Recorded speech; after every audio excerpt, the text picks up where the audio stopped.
नमस्कार दोस्तों, भोजपुरी के नया और लेटेस्ट वीडियो देखे खातिर रहुआ सब्सक्राइब करी चैनल के और घंटा पर क्लिक करके देखी जा अनलिमिटेड वीडियो।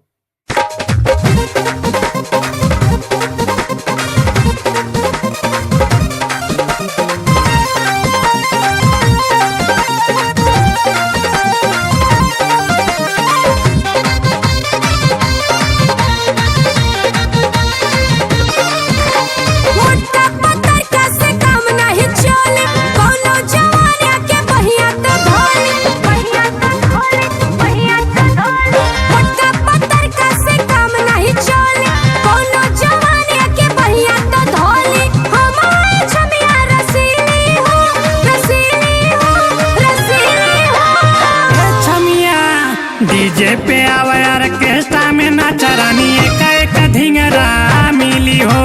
डीजे पे आवा ऑर्केस्ट्रा में नाचा रानी एक धिंगरा मिली हो।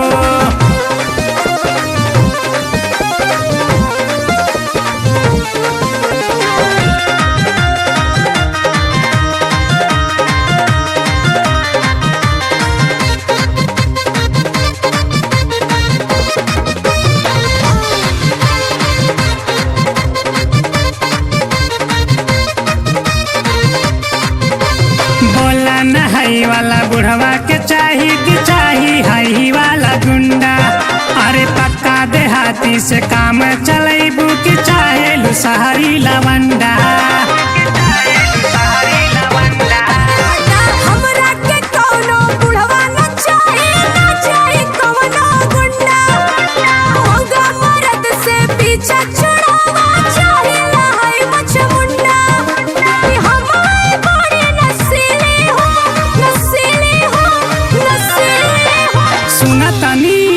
डीजे पे आवा ऑर्केस्ट्रा में नाचा रानी एक धिंगरा मिली हो। डीजे पे आवा ऑर्केस्ट्रा में नाचा रानी एक धिंगरा मिली हो।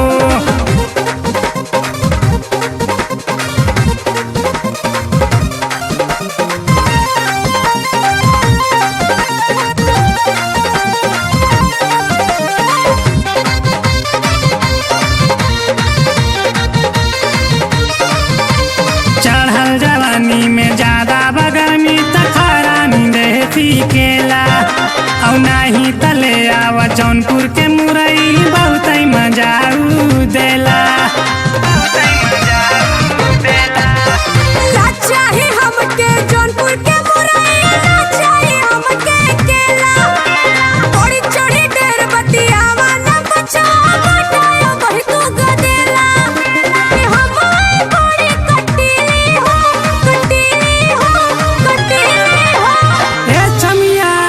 डीजे पे आवा ऑर्केस्ट्रा में नाचा रानी एक धिंगरा मिली हो।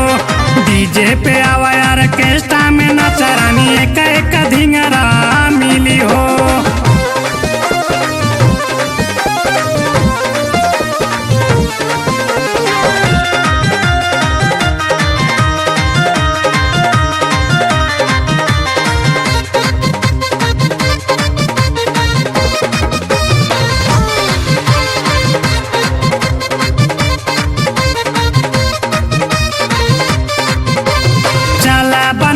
विजय के सजनवा करी है विनोद अगुनवा।